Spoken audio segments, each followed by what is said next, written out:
Good afternoon and welcome. My name is Father Matthew Carnes. I am the director of the Center for Latin American Studies at Georgetown University.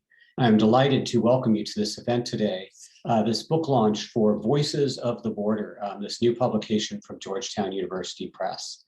Bienvenidos a todos y todas a este evento hoy. Es un placer recibirlos aquí en este evento tan importante sobre el inicio, el lanzamiento de este nuevo libro, Voices of the Border, Testimonios of Migration, Deportation, and Asylum. Before we begin, I wanted to give a couple program notes. We are delighted that our event is being provided in both English and Spanish, and there are multiple ways to access that. So in terms of hearing the sound, hearing the language which you would like to hear, if you look at the bottom of your screen, your Zoom controls, you will see there a globe. If you press that, it will allow you to pull up the translation which you would like to hear. You will hear everything in that language. So if you are monolingual, that works very well. Choose English if you're an English speaker, Spanish if you're a Spanish speaker. And if you're bilingual or mostly bilingual, you may want to just leave it off. Entonces tenemos muchas opciones para participar en este evento y tenemos traducción simultánea. Si usted quiere optar para esa opción, que busque ahí en la parte inferior de la pantalla, ahí entre los controles, y hay un globo. Si usted toca ese globo que parece mapa, va a salir un menú que dice interpretación, y usted puede escoger español, y va a escuchar todo en español después de marcar eso. Si usted es bilingüe y prefiere escucharlo en el idioma original, bueno, puede dejarlo apagado, off, y va a simplemente escuchar el idioma que se usa. So you can listen in either English or Spanish. And then we also have transcripts, closed captioning, which may be helpful to catch words that are difficult to hear. And that's accessible also in the Zoom controls. Under live captioning, it also has a CC symbol. You may see it there. If it's hidden, and it might be hidden if you have a smaller screen, look where there are 3 dots on the right-hand side. And when that comes up in that menu will be something that says live caption or live transcript, and you can choose that.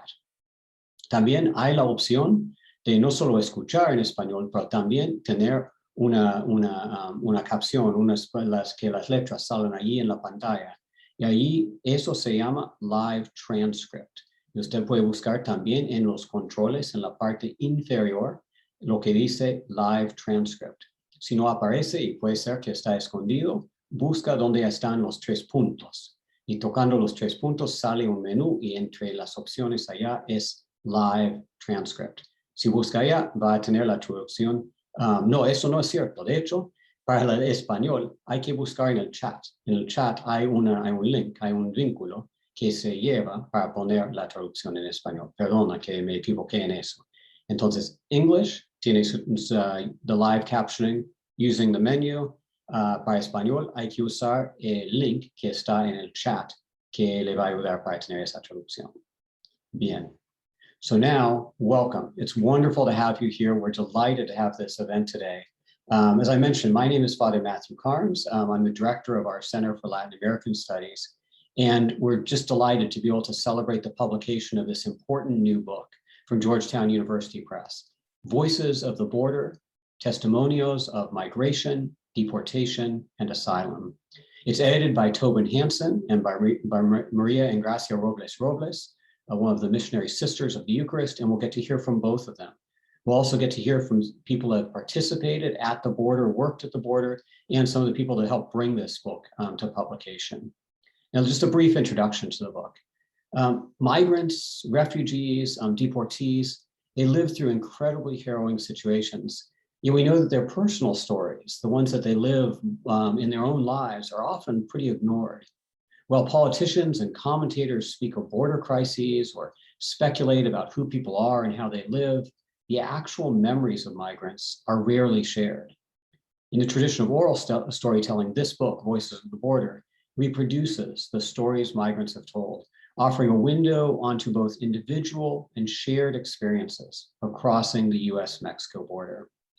This collection emerged from interviews conducted at the Kino Border Initiative, a Jesuit organization that provides humanitarian assistance and advocacy for migrants.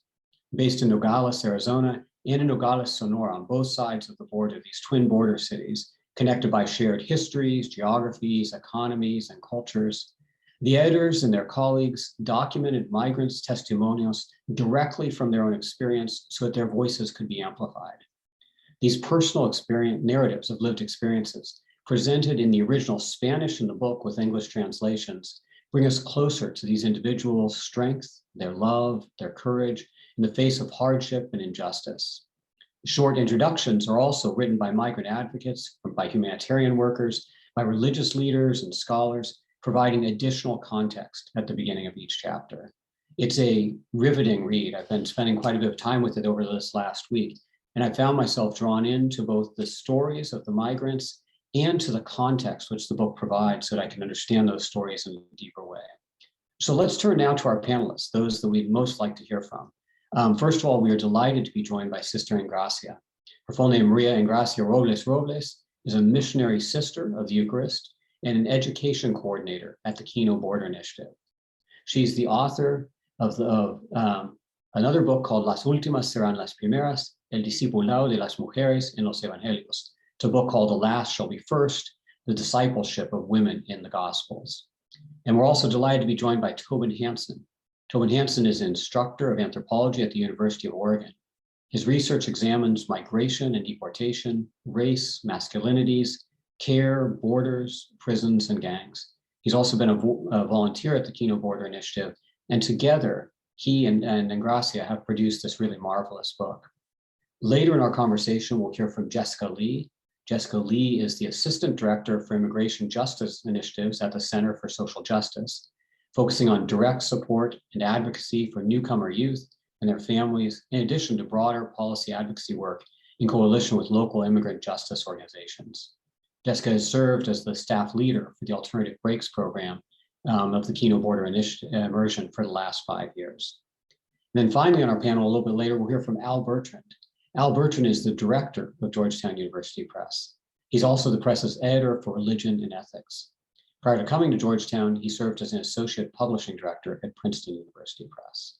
So we are just delighted to have this wonderful panel here. This event has been brought together, bringing so many of our different aspects of Georgetown University, our Center for Latin American Studies, our Center for Social Justice, our programs throughout the University of Oregon. So we're delighted to have so many people partnering in this. So now let me turn to a bit of an introduction of the book.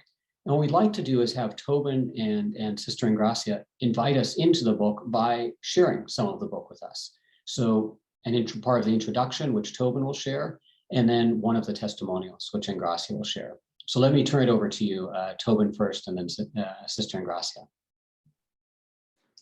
Thanks so much, Father Carnes. Really delighted to be here, and thank you to Georgetown University, to the Kino Border Initiative, and the University of Oregon for supporting the work, and to all of you for being here. So I'm delighted to share from the preface and the introduction of the book. It's essentially about 4 paragraphs that I'll read for folks to give you some of the flavor of the book topically, what it treats, and also a little bit of background of how the book came to be.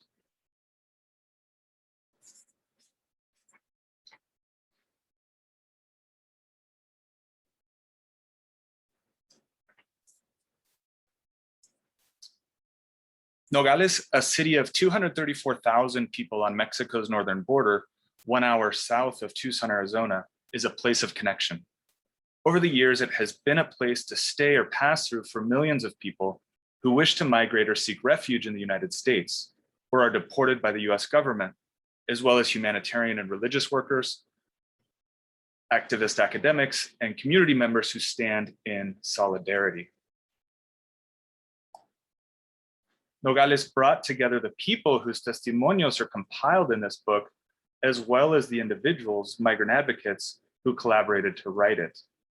Many who have once visited Nogales now find themselves in distant corners of the earth. Taking Nogales as a central hub, as we do in this book, and tracing the routes traveled to and far from it, permits understanding of linkages between histories, regions, local geographies, economies, cultures, and people. This book captures the ways in which the lives of so many become entwined. As you read it, you become connected too. The first strand in the web of those who collaborated on this book leads to Maria Engracia Robles, who with vision and vigor conceived of this project and guided it to completion. A missionary of the Eucharist born in the state of Jalisco, Mexico, she began her humanitarian work in Nogales in 2007, with groups of people trying to cross north and with the numerous people who suddenly found themselves deported to Nogales from the United States. Decades after becoming deeply inspired by the Second Vatican Council in the 1960s, Engracia remained focused on the values espoused therein, following Christ by living in solidarity with dispossessed people. It was in this spirit, after decades working as an educator and a community advocate, that Engracia started documenting migrants' testimonios, personal narratives of lived experiences, in 2009 at the Kino Border Initiative. Engracia learned about people's lives on the move, sacrifices, and perceptions and aspirations. People told her about the obstacles on the road: abuse, mistreatment, hunger, sadness, bitterness, and disappointment. She also heard about the inner strength, solidarity, and surprising joy and relief that people experienced. The importance of migration experiences and of educating others about them became clear. Engracia wanted these testimonios to be heard, as had the people who gave them, and she started to disseminate them in articles and reports. The overwhelming positive response encouraged her to continue collecting testimonios to share with students and volunteers who came to visit Nogales. Upon reflection, Engracia envisioned this book as a larger educational project and set it in motion.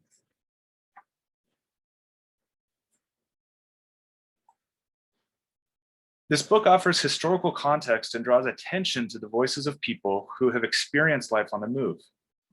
It illuminates the terrain that people have traveled as they've migrated, sought refuge, or been deported from the United States over Mexico's northern border. Several questions formed the book's starting point. What are people doing around the US-Mexico borderlands in motion and in stillness? Why has the border and places they have come from or where they're going become a site of suffering, where they are there for a long or short time?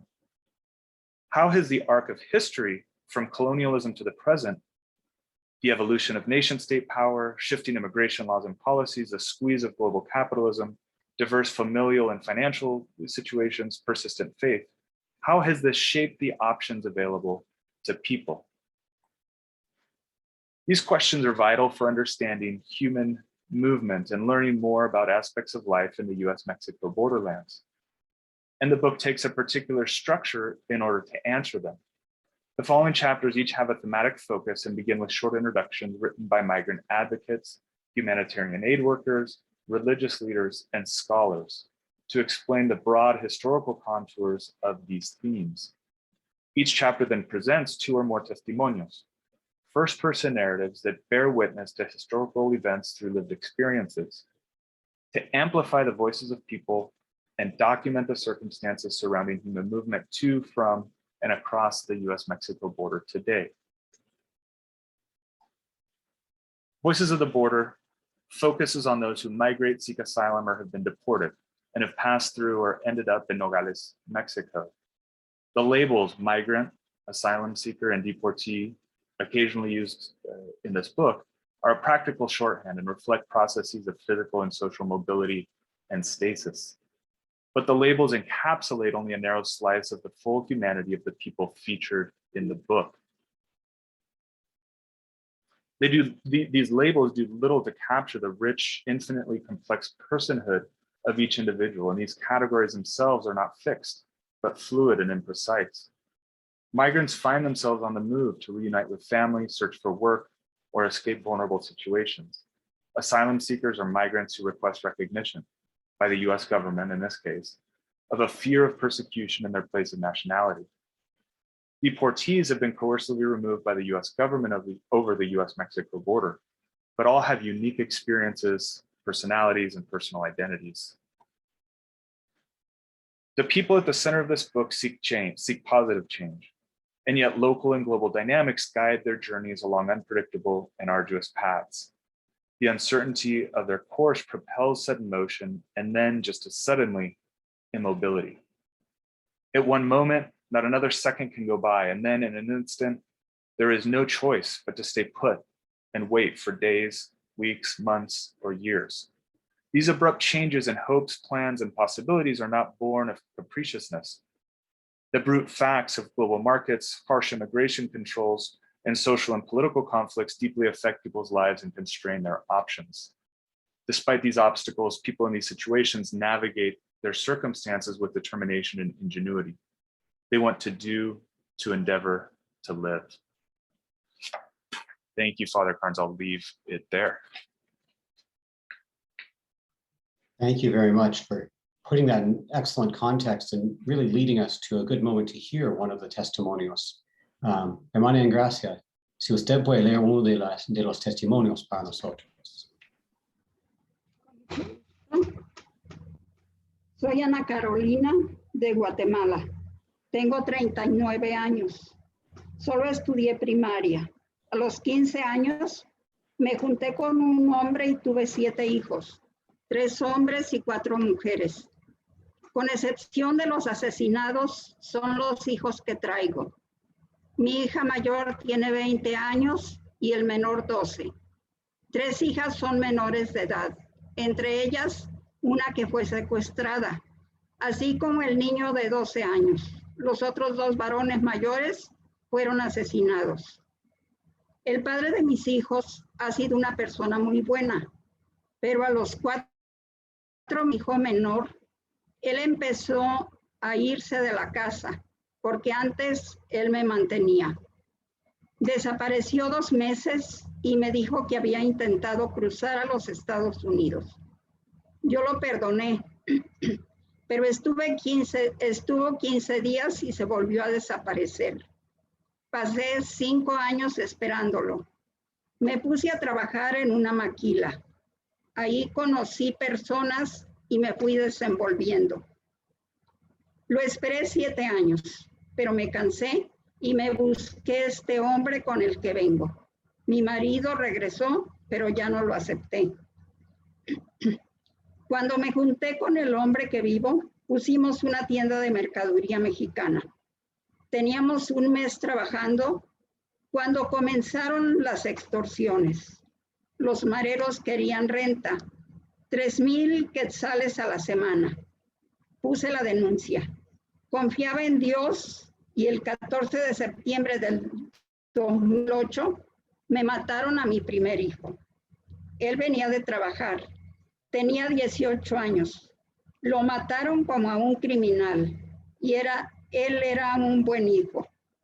Lo mataron con arma grande y lo dejaron irreconocible. Yo enloquecí. Pasé 2 meses SIDA. Mi esposo me ayudó llevándome a doctores porque quedé mal. El día de su muerte quise ir a la escena del crimen. Cuando vi a mi hijo, no pude caminar. Se me fue la voz, me paralicé, no se hizo justicia. A otro día de enterrar a mi hijo, tuve que salirme de la casa donde estábamos, porque nos amenazaron de acabar con todos. Mi hijo, el que seguía de él, se salió de estudiar porque ya no teníamos dinero. Nos fuimos a Paraíso del Frutal sin nada. Brian, así se llamaba, quería trabajar en mototaxi y empezó a hacerlo llevando pasajeros a todos lados. Todo marchaba bien. No obstante, yo vivía con el temor. Vamos a cumplir 1 año allí y un día dijo mi hijo, vi un carro, como que me andan siguiendo. Yo le decía que no trabajara, pero la situación era difícil. A él me lo secuestraron. El hombre del carro que él me había dicho. Lo bajaron del mototaxi y se lo llevaron. La policía me llamó. Yo guardaba la esperanza de recuperarlo. A otro día, mi hijo estaba maniatado y muerto. Nuevamente quedé mal. Me pasaba encerrada, las fuerzas se me habían ido. Yo dije, si me matan, que me maten, no voy a andar huyendo. Pero luego me secuestraron a mi hija Isaura. Fue a comprar pan. Llegó la mujer de la panadería y me dijo que la habían subido a un carro. Fui a la policía, levanté la denuncia. A otro día nos hablan. Queremos 30,000 quetzales. Mi hija estaba siendo torturada. 2 meses y medio la torturaron. Ella iba a cumplir 15 años. La tenían vendada y le decían cosas horribles como, si no paga la perra de tu madre, te vamos a hacer pedacitos, como matamos a tus hermanos. Vendimos un carro malbaratado para dar el rescate por mi hija y la liberamos. En el 2013 decidí sacar de allí a mi hija. Saqué a toda la familia y la llevé hasta la montaña. Ellas se quedaron allá. Yo me vine con mi marido rumbo a Estados Unidos. Cruzamos por aquí por Nogales. Nos agarraron en el desierto junto con mi esposo. Me llevaron a Tucson. Me dijeron que iban a tenerme 6 meses detenida. Firmé mi deportación. A otro día me llevaron para Eloy. Ahí conocí a una persona de Nogales. Yo lloraba por mis hijas. Le conté todo a ella y me ayudó para pedir asilo. Logré la entrevista. Les conté mi caso. Les dije, no tengo apoyo ni dinero. Pedí mi deportación y me aconsejaron que no lo hiciera. Una señora me ayudó y a los 3 días salí de la cárcel. Me llevaron a su casa. Ellas me apoyaron, recogieron una ofrenda para mí y mandé dinero a mi familia. Me pagaron mi primera semana y mis hijas estaban contentas. Después, ellas me mandaron decir que habían llegado 2 cartas de amenaza. Yo me volví loca y me quería venir. Ya no pude quedarme. Me regalaron dólares y me vine. Me quedé en la frontera México-Guatemala y un pariente fue a traer a mis hijas. Me atropellaron a Alan, mi hijo menor. Me llevaron a mis hijas a la frontera. Estuvimos en Hidalgo, Chiapas. De ahí nos deportaron 3 veces a Guatemala. En Tapachula estuvimos 7 meses. Ahí nos dieron apoyo y arreglamos permiso. Total, en México llevamos 1 año y medio sufriendo. Unas veces en las cárceles de Tapachula, otras trabajando o viajando, a veces sin un peso en la bolsa. Yo lloraba y decía, ¿qué van a comer mis muchachitos? Ahora aquí estamos, nuevamente para pedir asilo en los Estados Unidos. Thank you, Engracia, for sharing those powerful words. It's a testimony that has a directness and a visceralness to it that just, cuts straight to the bone. I shake a bit as I listen to it. Let's turn for a moment to Tobin and Sister Engracia for just a brief conversation about some of the things we heard. Tobin, you've long studied the border, you've worked there at the border, you've studied migration, you've seen the challenges that migrants face. Could you comment just a little bit on sort of what you heard echoing there in that particular testimonial and ways that it illuminates the larger picture for us?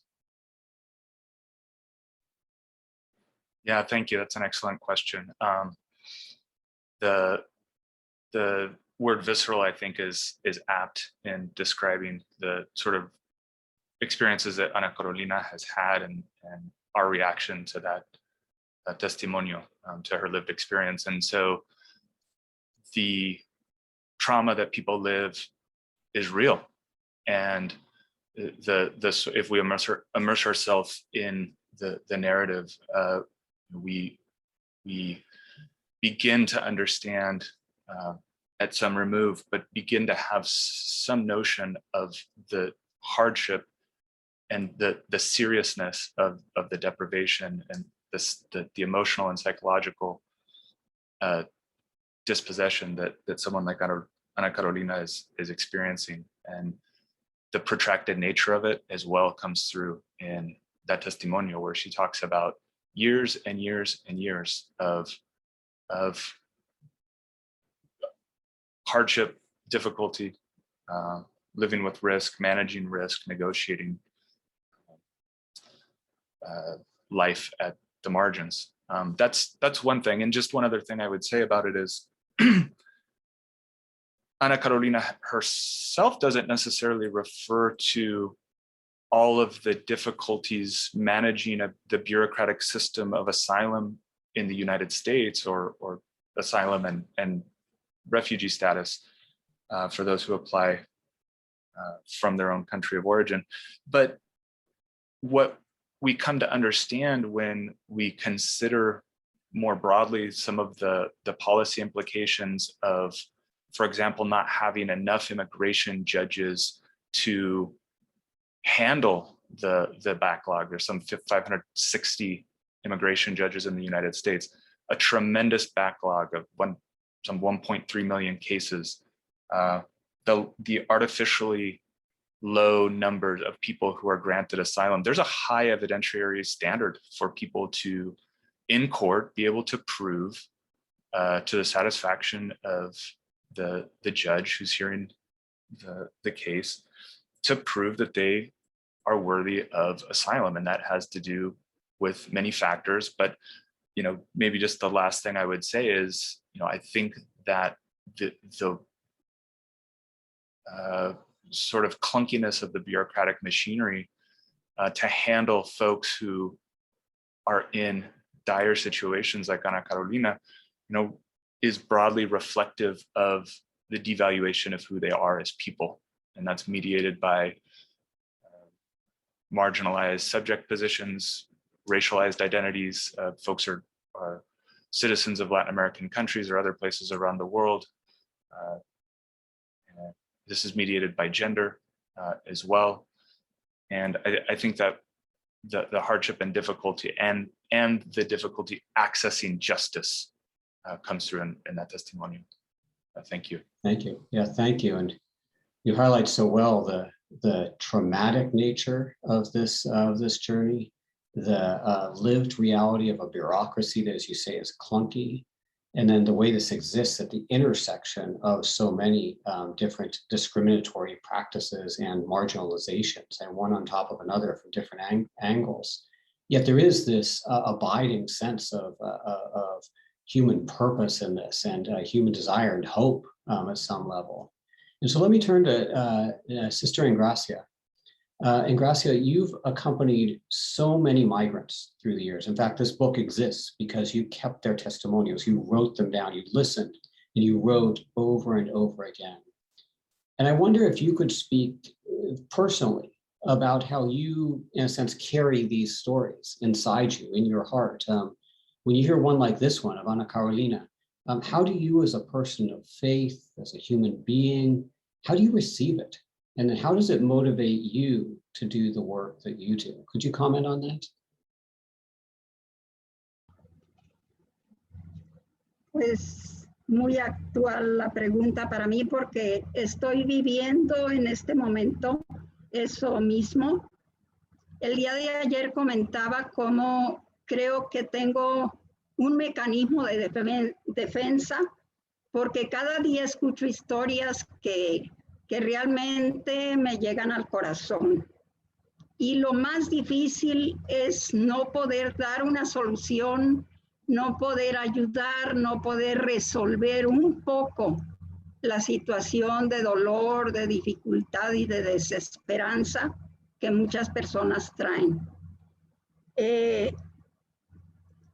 Sí, yo misma me sorprendo de que después de 13 años todavía puedo sentir deseo, gusto de estar con la gente y escuchar sus historias, porque realmente es duro. Pero a la vez que es duro, yo siento que esas historias, esos testimonios, esa necesidad de tanta gente me motiva para decir, todavía puedo, todavía tengo algo que dar, que ofrecer. Con un poquito que pueda ayudar, está bien, pero mientras lo puedo hacer, yo continúo, porque la misma historia, el mismo testimonio me motivan a continuar.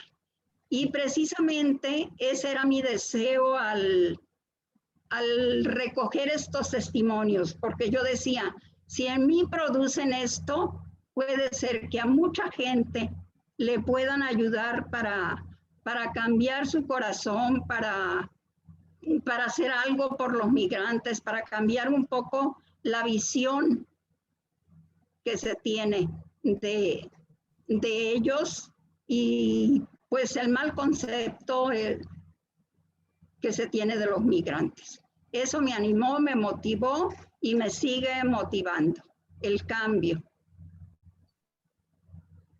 Thank you for those beautiful words. It strikes me that those of us who are Christians today, when we read the gospel that just happens to be assigned to this day is the passage of Jesus saying, "Come to me, you who labor and are burdened, and I will give you rest. And in a sense, I will stand up with you and I will be with you." Your stance, Sister Engracia, of receiving those who are most in need echoes that vision of Jesus. It struck me today when I was thinking about that passage that Jesus actually sought out those places, wanted those people to come to him because he found courage in their stories. He found hope in their stories precisely when they were at these moments of weakness. Thank you for helping us hear some of those stories in this book. Now, I'd like to take a step back for a moment, and we'll come back to Sister Engracia in a few moments and Tobin as well, but take a step back. The Kino Border Initiative and this work there in ambos nogales, on both sides of the border, one element of that work has been educational and founded by Jesuits, founded by the Sisters of the Eucharist. It wanted to link to universities, to high schools, to places where young people were learning about the situation at the border. And there is this important thing that happens there when students are immersed, not just students, actually faculty and staff as well. When they're immersed there at the border, they see this reality firsthand. When they actually receive the testimonials, talking to migrants who are there waiting to receive food or waiting, looking for assistance, or really just trying to remake their lives after they've been deported. And so I'd like to speak to a couple of people that have participated in that part of the experience. Jessica, who I mentioned, works in our Center for Social Justice. Jessica, you've now taken several student groups from Georgetown to Kino and to the Nogales border. Could you speak a little bit about your experience there, both what it means for you personally and what do you see it meaning for our students? Mm-hmm. Thank you, Father Karn. So I think fundamentally for me, what it means personally, right, as a child of immigrants, looking at what the root causes of migration are, right, as a function of US imperialism. And my parents are from Korea. So, right, we know that the Korean War was really a major tool of that. So drawing from my own personal experiences and what it means for me then here as a US citizen, having been born in the US, there is a fundamental responsibility that I hold within my privileges, right, and my proximity to power and the access that I have in terms of what am I going to do with that. And so I think there's, having gone there now a few times, I think the first time was really, really powerful. And it was really shocking also. I think we talk a lot about immigration as a policy issue, right? As a very broad intellectual exercise. And I think that's something that, you know, especially Georgetown students are really good at, right? I mean, that's, you know, that's our thing. And even, right, as an educator, that's also our thing, right? And so a lot of students, right, are looking to inform themselves and reading, right? But they're largely reading on, you know, intellectual things. So the personalizing, right, of encountering these different parts of the system and then seeing the people behind those systems really brings into question, right? How do I uplift or uphold these systems and structures and not interrogate them? And so I think kind of on both ends, right, that personal experience, what I'm seeing is the kind of illustration, right? What, you know, the theories and social justice frameworks that I understand, that I've been delving into and deepening and complexifying, you know, come alive at the border, right? Things that we see.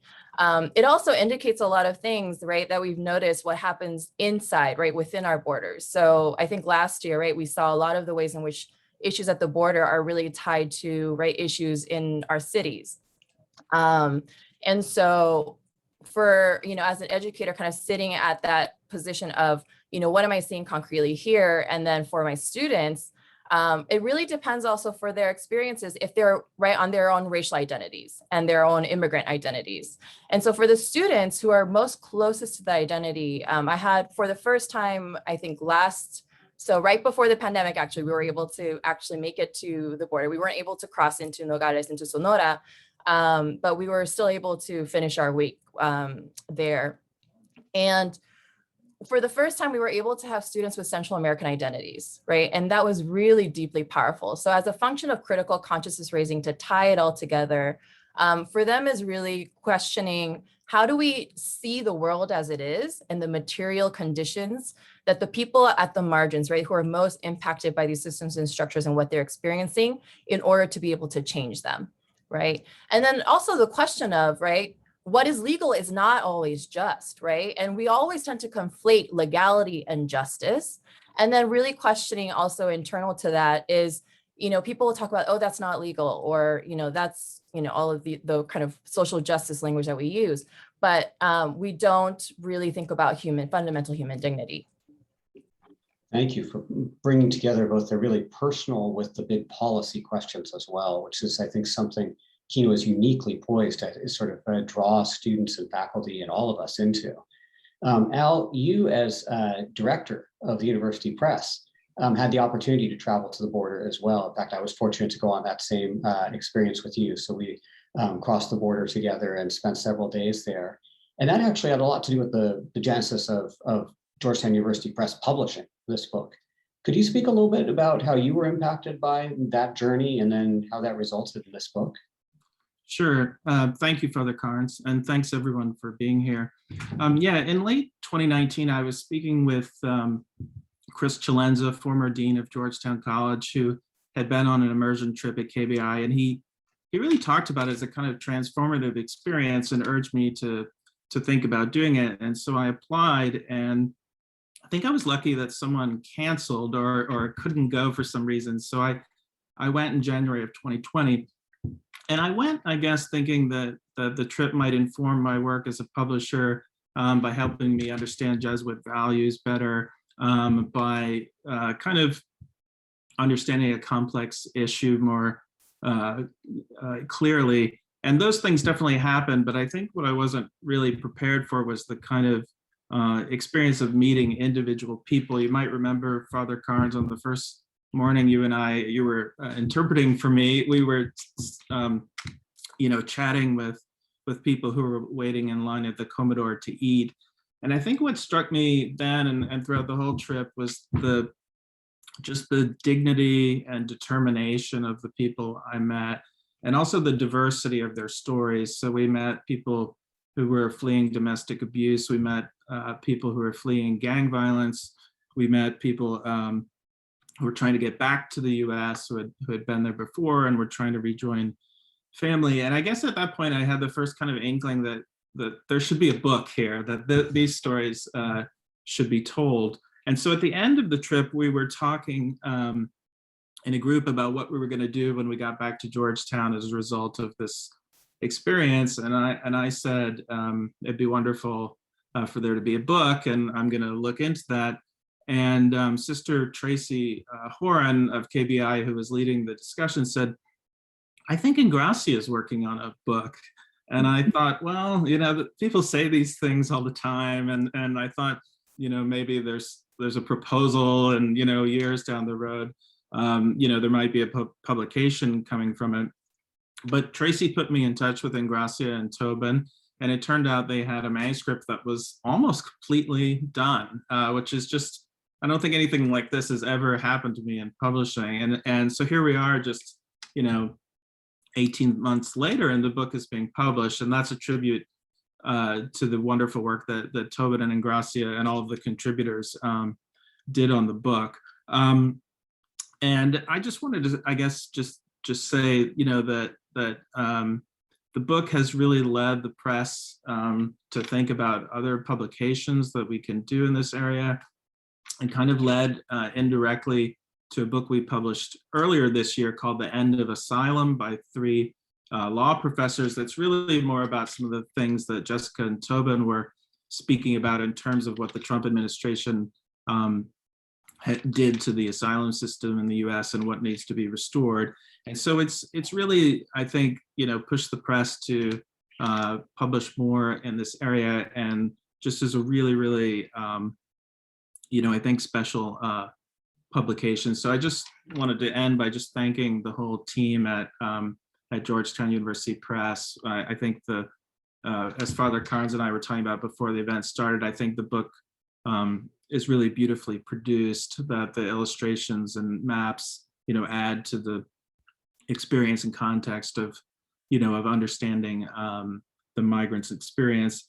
And just wanted to thank Andrea and the Center for Social Justice for being a wonderful partner with this event. So thank you for the opportunity to be here today. No, thank you. It's wonderful to see the book in print, and let's have a little bit more of a discussion among the 4 of you, just a little bit of a follow-up. And then we do want to open this up to our entire audience. And so I encourage people who are listening in the audience, if you have questions, please put those in the chat. You can put them in English or in Spanish, whichever is easier for you, and we'll be happy to go to those in just a few minutes, but please start to put those in there. And let me turn first to Sister Engracia again. So now the book is here. We can hold it in our hands. I mean, it is this wonderful thing, we have this book. I would wonder, what do you hope readers will take away from it?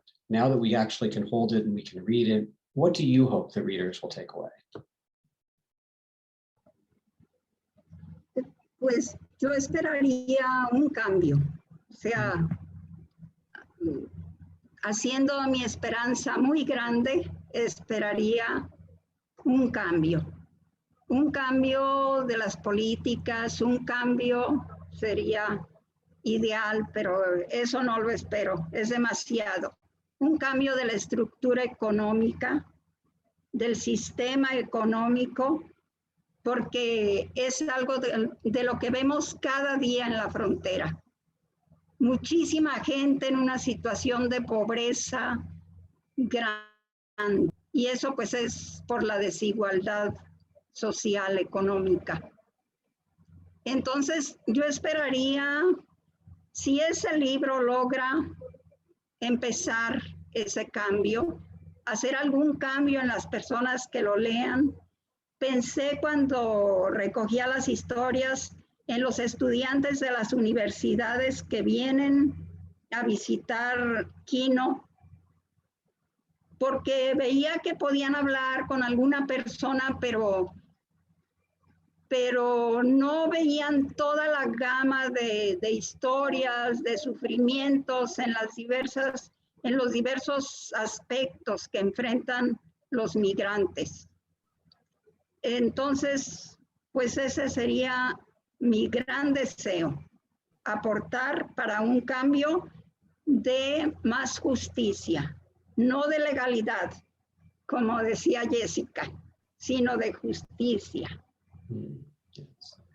Yeah, it's a vision that's as far-reaching and maybe ambitious and hopeful as Pope Francis sometimes has. And every time Pope Francis talks about issues like this, he always talks beginning with faces and names and real people. And then from that, he has this vision of what we could be and what we could do.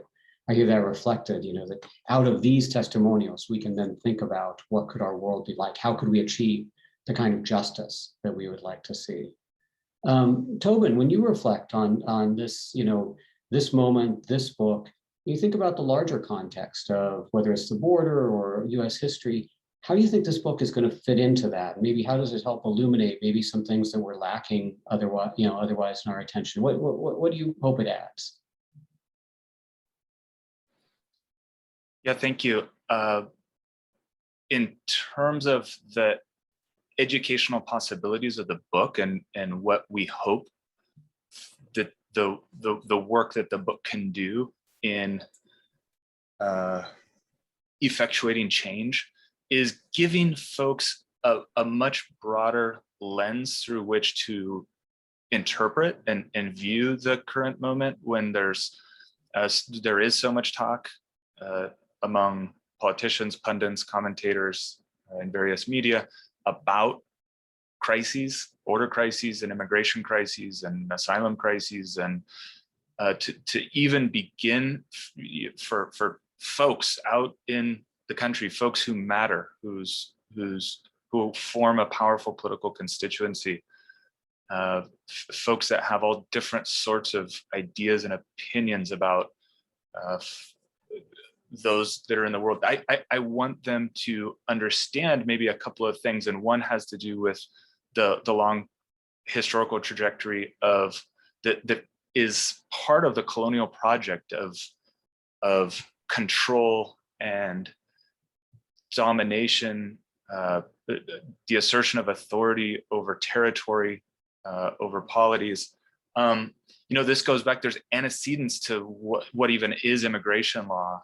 The first immigration laws came about in the late 19th century, but there are antecedents, things such as the warning out in New England colonies of people who are deemed unfit because they're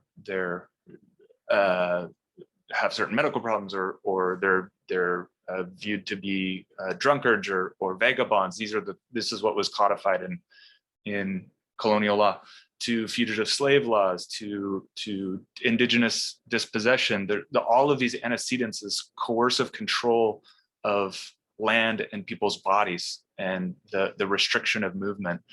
This is part of an ethos that then becomes written into the extremely racist immigration laws of the late 19th century that are written specifically to exclude Chinese people, Asian descendant people, Chinese descendant people in the United States. And that's what it's about when people are actively recruited and transported to the United States for their labor, but then seen as disposable and expendable. So there's a whole history of that. We talk about that in the book, and this is just the most brief general overview of that. But from there we have a series of laws. We have the 1917 and 1924 immigration laws, national origin acts, again explicitly racist, based on phrenology and craniology and eugenic pseudoscience,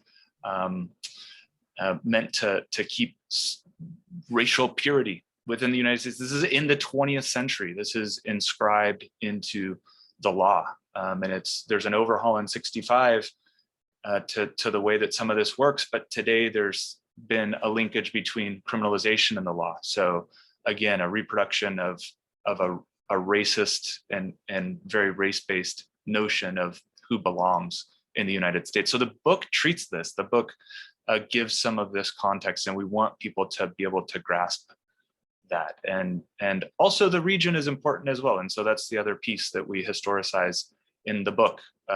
Indigenous people, Opata, Tohono O'odham, Yaqui people have lived, and others have lived in this region for millennia and moved and found ways to live together and amongst one another. And it's really this recent phenomenon of the attempt for there to be this rigid control. It was 1918 was the first time there was a barbed wire fence even erected at the US-Mexico border, in this place where the United States government had annexed such a large portion of Mexico. So putting it into that broader context is really important for us as well. Thank you. Yeah, no, thank you. And thank you for the way the book does that, and toggling between these bit more analytic or reflective pieces and then the testimonials themselves, and really drawing those two pieces together is so incredibly helpful for us. Let me turn to one of the questions we have from one of our participants, and it's someone who's currently in seminary. So thinking about this with something of a religious perspective, and especially thinking about Engracia's comments, but anyone could address this. And it's especially, how do you imagine this book being used for education, especially like college classrooms or in community or church settings? How would this be used? Would you, take it piece by piece? Are there ways that, those of us that want to share this with our communities can really bring it into the communities in a way that will be accessible. Any of you could answer that question. If Sister Engracia, do you want to respond first, maybe? Because you said a little bit about the book being used for education, but then maybe Jessica, you do a lot with education and thinking about, students and how they receive things. So maybe we'll turn to you next. Con gusto. En un primer momento tuvimos la intención, o era la idea, después de cada capítulo, poner algunas cuestiones para el uso de estudiantes universitarios. Como que con algunas cuestiones algunas preguntas que les llevaran a analizar un poco más las historias. Creo que esa para una universidad sería una buena forma de, pues, o inclusive de proponer algún tema a trabajar partiendo de la lectura de esas historias. También creo que sería otra posibilidad. O tan solo el leer las historias, claro, junto con las introducciones y todo el análisis que se hace como introducción al libro. Porque a mí eso me parece muy importante, ir a las causas, no solo ver los efectos, sino el análisis de las causas. Si me quedo ahí para si alguien quiere añadir otra idea para el uso de este libro. Wonderful, thank you, thank you. And Jessica, maybe you could comment a little bit on ways you could see yourself using this, either in your work with CSJ or with other students. I think it's a way to think about, right, immigration is a concept until it's concrete, right? It's unless it's somebody is experiencing it, right? And these stories are really the concrete, right, of immigration. One of the ways kind of what we've done in the past in particular, so running a communities program, we recruit Georgetown students to work with newcomer, right, students, newcomer English learners, or ELL designated students to essentially tutor in English. And so a local community center, the Latin American Youth Center, actually alongside a grant and a Latino Youth Leadership Council, put together a kind of comic book graphic novel of really newcomer youth who were talking about their experiences. So they drew their own pictures. They put in little bubbles of, what kind of was a kind of a snapshot of their lives. And it was a bilingual book. And so that actually I've used, I'm in a master's in education program currently. And so in my residency and actually working with an English language learner, a newcomer student in the classroom, I've actually used that text in order to kind of see where they're drawing their connections. But really, first and foremost, I think if we're working with the community, is to ask their permission, right? What are you hoping for? What do you want? What do you want to see from here? Because there are also stories that are really traumatizing and could be re-traumatizing, right? And this assumption that, right, this illustrates your story, so I'm going to bring this story in, right? So what does it look like for some folks who might want to see themselves, right, versus not? And for my Georgetown students, it's about personalizing, right, the issue itself. They come in as student leaders and they're like, I've read about immigration, or I want to learn more about immigration, but I don't know that much.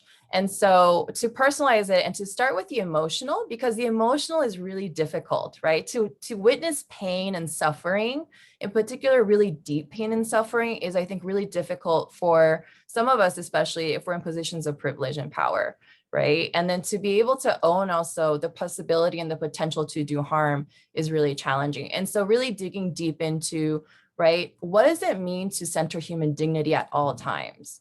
And so I would say that we can use that in multiple ways, for reflection, for making connections, and then drawing and connecting to theory.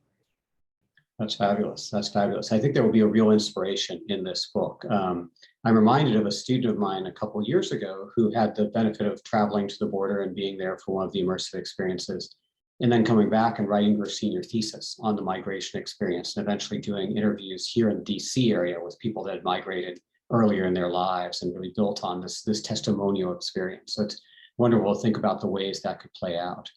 I have a question, one more question, and we'll see if we get to many more than that. This one might actually be good to start with Al. And it's this: how do we make sure that this book gets to people who wouldn't be the ones that get to the border? People that either live far from the border or people who might be very much focused on what they see as a need to secure the border. When you think about distribution of books, is there like sort of a sense of kind of being a little bit missionary in this, of how we'll get this into people's hands who might then benefit from reading it? Have you thought about that a bit? Yes, thank you. Yeah, so I mean, we are working hard to get the book into the hands of readers of all types, and we're doing the kinds of things, you know, one does in publishing in terms of you know, working with independent bookstores, of holding events like this one, working to get the book reviewed and publicized. The other thing we're doing with this particular book is using Jesuit networks that we've been working with to get the books into the hands of, you know, parishioners in Jesuit parishes, high school students, and others who might not typically, you know, think of Georgetown University Press or an academic book.